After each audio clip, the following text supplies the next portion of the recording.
आप देख रहे हैं BA न्यूज़। खबर हमारी, फैसला आपका। इस वक्त की बड़ी खबर। बरेली। भारतीय जनता पार्टी के पूर्व वित्त मंत्री एवं राष्ट्रीय कोषाध्यक्ष राजेश अग्रवाल ने रामपुर गार्डन स्थित अपने निवास पर पत्रकारों को संबोधित किया, जिसमें मुस्लिम धर्मगुरु मौलाना तौकीर रजा पूर्व में संभल जिले में भी नागरिकता संशोधन कार्यक्रम के खिलाफ प्रदर्शन में प्रधानमंत्री मोदी और अमित शाह पर गलत तरीके से शब्दों का प्रयोग कर टिप्पणी की थी, जिस पर संभल में कई धाराओं पर तौकीर के खिलाफ रिपोर्ट भी दर्ज कराई गई थी।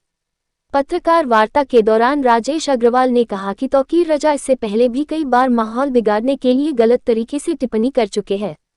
कहा कि तौकीर रजा ने सीएम योगी आदित्यनाथ पर भी अभद्र टिप्पणी करते हुए उनको ढोंगी बताया था। उन्होंने कहा था, हिंदुस्तान की हुकूमत ने नागरिकता संशोधन बिल वापस नहीं लिया तो गलियों में खून बह जाएगा। सबसे पहले वह गोली खाएंगे, दंगे फसाद हो जाएंगे। इसमें हिंदू, मुस्लिम और दलित भी उनका साथ देंगे। उन्होंने कहा कि हालिया भटकाव भ्रष्टाचार के दौरान भी उन्होंने गलिया में खून की नदियां बहाने वाले बयान का दिया था। राजेश अग्रवाल ने कहा कि कोर्ट ने संज्ञान लिया है और अभी तक तौकीर पर कार्रवाई न करने वाले अफसरों को भी नोटिस जारी किए हैं, ये सही है। उन्होंने कहा कि धर्म की आड़ लेकर संविधान न मानने वाले तौकीर रजा, जब हर तरफ नफरत पैदा होती है तो भगत सिंह जैसे पैदा होते हैं। मैं कोर्ट के पक्षधर हूँ। बड़ी संख्या में तौकीर पर एफआईआर दर्ज होने के बाद भी अभी तक कोई कार्रवाई न होना बड़ी बात है। जिम्मेदारों पर भी कार्रवाई हो। तो इनमें कोई बोला नहीं, ये मैं क्या करूं ना। लेकिन नहीं, प्रशासन है अपनी जगह, लेकिन हम इसमें एक बात और कहना चाहते हैं कि जैसे बीजेपी की सरकार है, यहाँ से लेके केंद्र तक, नगर निगम से लेकर के सेंटर तक, तो हम कह रहे हैं मोदी के नाम पर प्रधानमंत्री गाली देना गलत बात है। इस पर किसी को अपना अपना ढंग है। हाँ, ये भी जो है वो भाजपा तो उसके बाद मैं बोल रहा हूँ, तो अपने अपने मॉडल की बात है। हाँ, नहीं, कम से कम उसके नाम ये मैं नहीं जानता, मैंने कहा ना, ये तो अपने अपने मॉडल की बात है। कौन समाज के लिए लड़ रहा है, कौन सिद्धांतों को लड़ रहा है। मैं तो रिटायर हो चुका, तब भी बोल रहा हूँ, सीख रहा हूँ, कह रहा हूँ कि भाई जाओ। तो इनमें कोई बोला नहीं, ये मैं क्या करूँ। उनके ऊपर एग्जीक्यूशन ना होना जिम्मेदार कौन है? लखनऊ में या दिल्ली में बैठे हुए जो हैं माननीय प्रधानमंत्री या मुख्यमंत्री पूरी तरह जिम्मेदार नहीं होते। जिम्मेदार होते हैं हमारे एक्सटेंडेड हैंड्स, जिनके द्वारा हम जो है वो शासन चलाते हैं। और शायद इसीलिए माननीय न्यायालय ने अपने कल के उसमें बहुत स्पष्ट रूप से अधिकारियों को भी जो है वो चेताते हुए नहीं, बल्कि वार्निंग दी है और उनको नोटिस भी दिया हुआ है। मैं चाहता हूं कि इसके ऊपर, ताकि ये चैप्टर हमेशा हमेशा को भारतवर्ष से ही नहीं विश्व में शांति की स्थापना हो, और शायद इसके लिए भी बहुत बड़ा प्रयास हो रहा है। और प्रयास क्या हो रहा है आप लोगों को बहुत अच्छी तरह पता है कि यूनाइटेड अरब रिपब्लिक, जहां मक्का और मदीना है, वहां पर मंदिर बन रहा है। बहुत दिन दूर नहीं है, मैं रहूं ना रहूं, क्योंकि मैं तो ये कहता हूं कि मैंने लड़ाई लड़ी थी युवापन से। आज मैं बरेली का अभिभावक के रूप में उस लड़ाई को लड़ रहा हूं।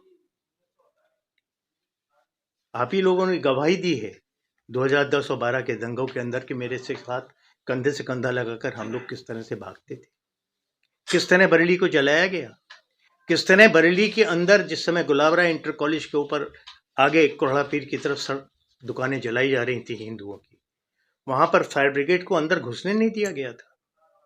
कैसे उस समय के तत्कालीन डीआईजी को घेर कर जो है कोढ़ा पीर के ऊपर जो है वो घेर लिया गया था और मारने को तैयारी कर ली गई थी। ये किसी से छिपा नहीं। तो ये कुछ नहीं हो रहा है। इसके लिए शायद मैंने कहा, पहले भी कहा, बार बार कहूंगा कि प्रकृति जो है न्याय करती है। कोई ना कोई भगत सिंह आता है और वो दरवाजे खोलता है, शांति होगी। निश्चित रूप से न्यायालय अपना काम करेगा। मैं सरकार से भी इस रूप में कहना चाहता हूं कि वो भी इसी प्रकार से त्वरित कार्यवाही करते हुए, स्वतः संज्ञान लेते हुए, इसमें जिन लोगों ने इस सब चीज़ों को रोक रखा है, मेरी स्पष्ट जानकारी है कि थाना प्रेम नगर के अंदर आज भी इनका जो है वो अरेस्ट वारंट रखा हुआ है। क्यों नहीं कार्रवाई होनी चाहिए। बरेली की जनता शांति चाहती है और मैं तो अपने लिए भाग्यशाली मानता हूं कि उन्होंने हमेशा मेरे को जो है आज भी दिल्ली में भी मेरे पास कल से अनेकानेक लोग आकर बधाई दे चुके। ये पता लगता है कि नहीं, सबको शांति की आवश्यकता है।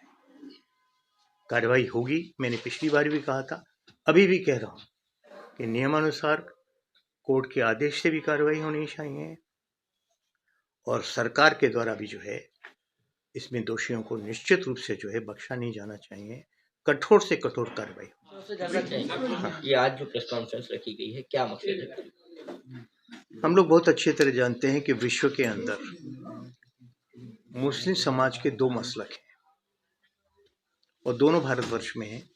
एक देवबंदी है और एक बरेलवी है।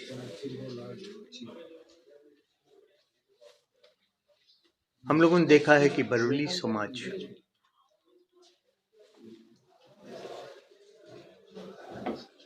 जिनके नाम से ये जाना जाता है, उन्होंने बरेली में नहीं तो पूरे विश्व के अंदर मैसेज दिया था भाईचारे का।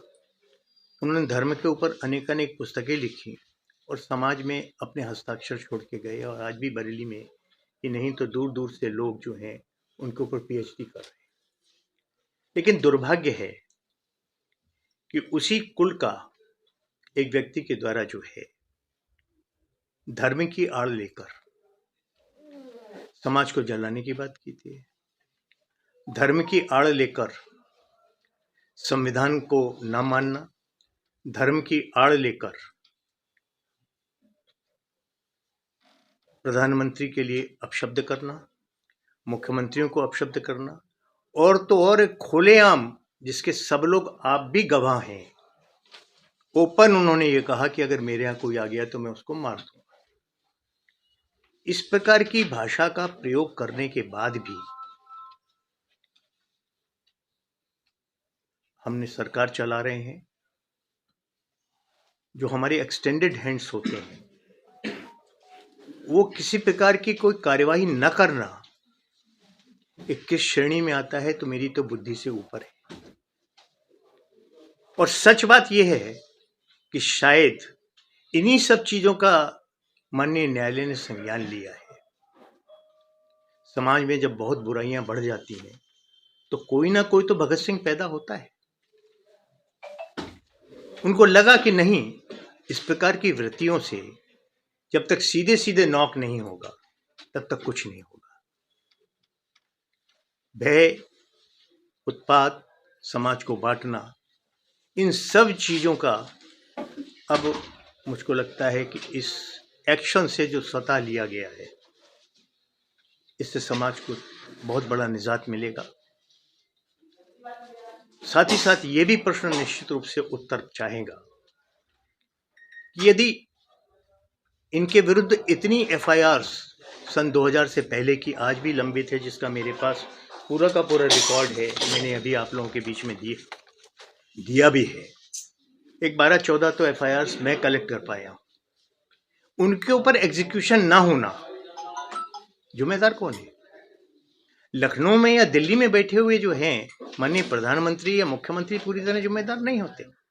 जिम्मेदार होते हैं हमारे एक्सटेंडेड हैंड्स, जिनके द्वारा हम जो है वो शासन चलाते हैं। और शायद इसीलिए माननीय न्यायालय ने अपने कल के उसमें बहुत स्पष्ट रूप से अधिकारियों को भी जो है वो चेताते हुए नहीं बल्कि वार्निंग दी है और उनको नोटिस भी दिया हुआ है। मैं चाहता हूं कि इसके ऊपर, ताकि ये चैप्टर हमेशा हमेशा को भारतवर्ष से ही नहीं विश्व में शांति की स्थापना हो, और शायद इसके लिए भी बहुत बड़ा प्रयास हो रहा है।